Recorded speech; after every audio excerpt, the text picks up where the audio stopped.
皆さんごきげんよう、上川かおるです。今回取り上げる話題は、およそ10日ぶりのウクライナ戦況解説です。この10日間の間において、ロシア軍は激しい攻勢を東部戦線において仕掛けました。特にウクライナ側からはっきりとロシア軍が集結しており、かなりの攻勢が予想されると事前に発表されたほどです。今回はそうしたウクライナ側の警告情報をもとにして戦った東部戦線がどのように推移しているかについてのお話もしておきましょう。またそれ以外にもロシア軍のドローンについて切れ目なく使用されている件についてロシアに力を貸している国が日本にとっても警戒すべき相手だという話もしておきましょう。それでは早速ウクライナの戦況解説を始めます。ウクライナの戦況マップは戦争研究所の発表しているものを引用していきます。赤く塗られている部分がロシア軍の占領している地域。ウクライナ軍の反転攻勢が開始されて以降、国土全体で見た場合においては、まだまだ赤く塗られている部分が多いのが現状です。しかし、その中身について言えば、日々激しい戦闘が東部戦線、南部戦線において行われ、注目すべきポイントというのも日々変わってきているのが現状です。一方で戦場から離れたウクライナ全体で見た場合において、ロシア軍の使用している突撃ドローンによる攻勢は継続的で切れ目がありません。この点について欧米での報道においては、ロシアとイランとの間における貿易額は非常に膨らんでおり、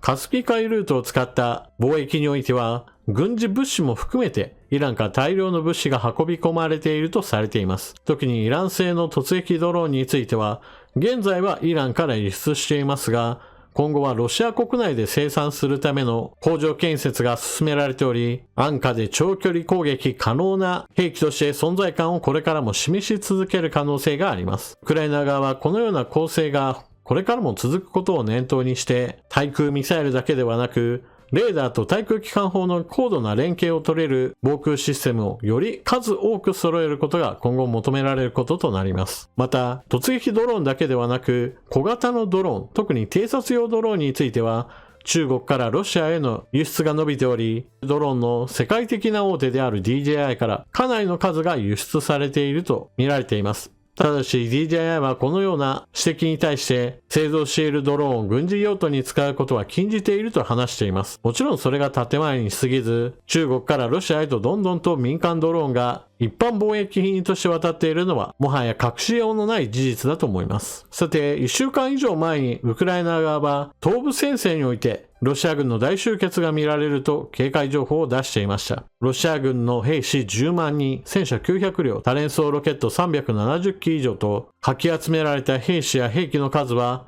非常に警戒しなければならない危険なものだとしていました。実際その後ロシア軍による攻勢は断続的に行われており、徐々にではありますが、確実にロシア軍は前進を果たしています。東部戦線においては、以前であれば、ウクライナ軍がクレミンナ攻略やスバトブ攻略といったものを目指したわけですが、現在では守勢に回っています。ただし、撤退するにあたっての戦闘においては、ロシア軍側にもかなりの打撃を与えることができているようで、陣地としては後退しつつも、ロシア軍の戦車や装甲車を破壊したといった動画も合わせて発表されています。この点ロシアとしては被害が多かったとしても、占領地域を拡大できたことの方がより比重が重く評価されますから、全くそのことは気にしていないでしょう。このあたりがロシア軍の一つの特徴だと言えます。兵器や兵士の損失については、ほとんど考慮せず、前進せよと命令があれば前進をすればその過程はどうでもよくなるのです。東部戦線もう一つ大きな戦いが継続的に行われているのが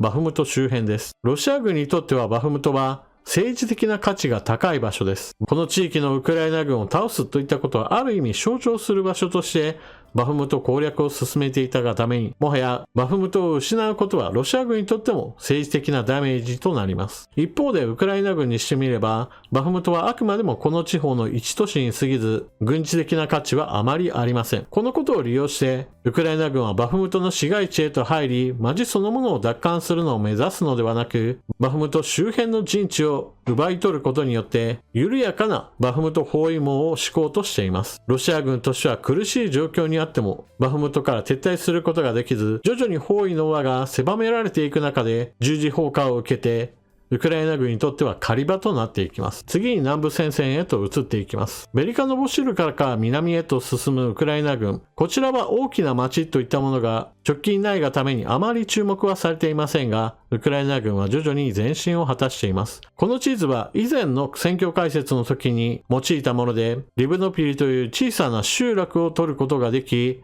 ウクライナ軍は高所をある程度維持することができた。それに伴ってロシア軍は後退を迫られるといった内容を話しました。そしてこちらが最新の戦争研究所の発表している戦況マップです。リブノピリはもはや戦場から見れば少し後方のところにあって、あまり重要ではありません。戦いの先端が前へと移ることによって、重要なところも重要でなくなるというのはよくあることです。ロシア軍は何度となくウクライナ軍の前進をとどめようと反撃もしているのですが、その度に大きな打撃を受けてじわりと陣地を削り取られています。同じく南部戦線ザポリージャ州、ウクライナ軍にとっては最も戦略的な価値が高いのがこの南部ザポリージャ州における南進です。ところが、ロシア軍もそのことは分かっていますから、この地域の守りが最も固められているとされ、実際ウクライナ軍の進軍はなかなかうまくいっていないのが現状です。しかし、ここに来て、ロシア側の方がウクライナ軍に対する警戒情報を出しています。ウクライナ軍の投入してきた部隊がこれまでよりも、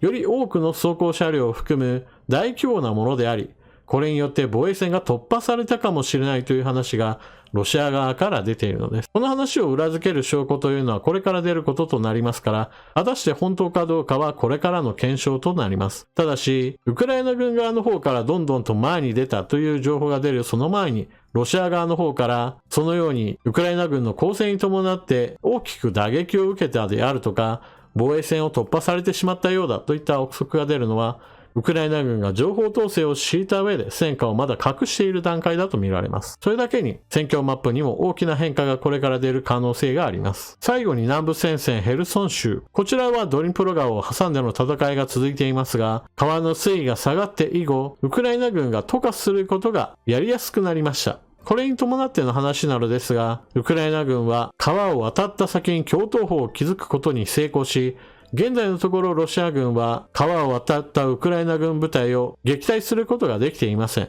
それに伴ってウクライナ軍はゲリラ戦を仕掛け、徐々にではありますが、この地域での活動範囲を広げています。ロシア軍が東部戦線や南部のザポリージャ州などに兵を集めすぎていれば、ヘルソン州は手薄となり、そこをうまくウクライナ軍は突こうとしています。そしてそのような姿勢を見せることが、他の戦線からロシア軍を持ってこさせるための良い罠となります。戦争においてはどうしても必要なものがあります。それは物量です。特にウクライナの戦場においては、東部戦線、南部戦線合わせて、距離としては1000キロ程度の非常に長い戦線があり、少数精鋭で守りきるのは非常に難しいものです。ですから、広い面で多くの部隊、多くの兵器が必要となります。そのような時にお金が無限にあればいいのですが、もちろんそんなことはないので、限られた予算の中で限られた人員と兵器を配置しなければなりません。その時にコストパフォーマンスの良い兵器といったものが全体に行き渡らせるためにはどうしても必要となります。そのことが現在のロシア軍にとっては、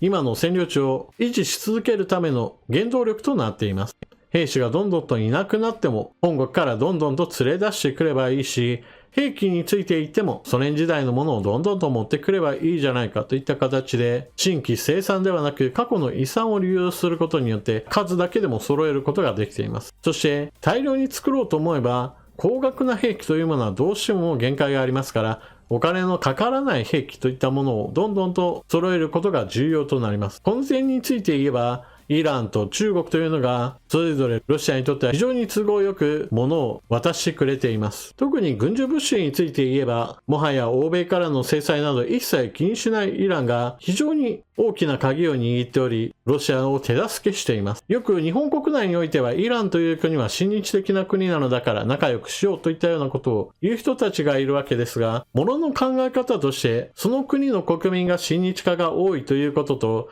その国の政治体制や政治的な思考が果たして日本と友好的かどうかといった話は一旦分けて考えるべきところがあります。特に制裁を受ける前のイランというのは、あの地域特有の原油や天然ガスを生み出している国ですから、日本は良いお客さんでした。そのためお客さん相手に敵対的な態度などを取るわけがありませんでしたし、欧米と日本とは少し軸の違う動き方をしていたので、イランとしては友好関係を保ったとしても損はないといった考え方がありました。しかし、そのようなことはあくまでも過去のその時の国際情勢下においてイランと日本の関係性を考える話としては良いのですが、今はそのような考えは当てはまりません。明らかにイランは国際的な制裁に対してこれに反発し、ロシアとの関係を強化しています。その姿勢は中国よりももっともっと踏み込んだものであり、日本国内においてもイランという国の危険性について改めて定義し直さなければならないと私は思います。また、非常に高度な兵器の数といったものを揃えることも重要なのですが、同じように非常に安価だけどそれなりに役立つ兵器といったものも数多く揃えることの重要性を今回の戦争は示しています。ある一つのスーパー兵器といったものがあればいいのですが、戦場においてはそのようなものは存在しません。どのように性能が優れたものであったとしても、物量に負けることはあるわけで、そのような点を考慮しつつ、日本の防衛力をいかにして強化していくかについても、議論を深めていく必要があるでしょう。特に今回の戦争においては、欧米や日本だけではなく、中国などもこの戦争からどのようなことを学ぶかといったことを注意深く見ているわけですから、ここから学び取ったものを軍へと反映させるそのスピードというのが、中国に負けていれば当然のように日本にとっての将来の危険性というのも高まるというものです。というわけで今回の動画はここまで。ウクライナの戦場においては、東部戦線でロシア軍が攻勢に出たものの、ロシア軍は多大な被害を出しつつ、徐々にしか前に進めていません。ただし前に進めている以上、ウクライナ軍の防御力を上回っているとも見られるわけですから、ロシア軍の人海戦術を舐めてはいけません。一方でウクライナ軍にとって重要なアゾフ海を目指す動きについては、これまで温存していた部隊を投入したとみられ、領土奪還のための戦力投入は第2段階に入ったという評価もされています。これから戦況がどのように推移していくかも、ぜひとも一緒に見ていきましょう。それでは動画は最後までご視聴いただきありがとうございました。チャンネル登録していない方はぜひともチャンネル登録していってください。そして動画を見終わったら評価ボタンでクリックとあなたの感想、コメントよろしくお願いします。それでは次の動画でまたお目にかかりましょう。またね。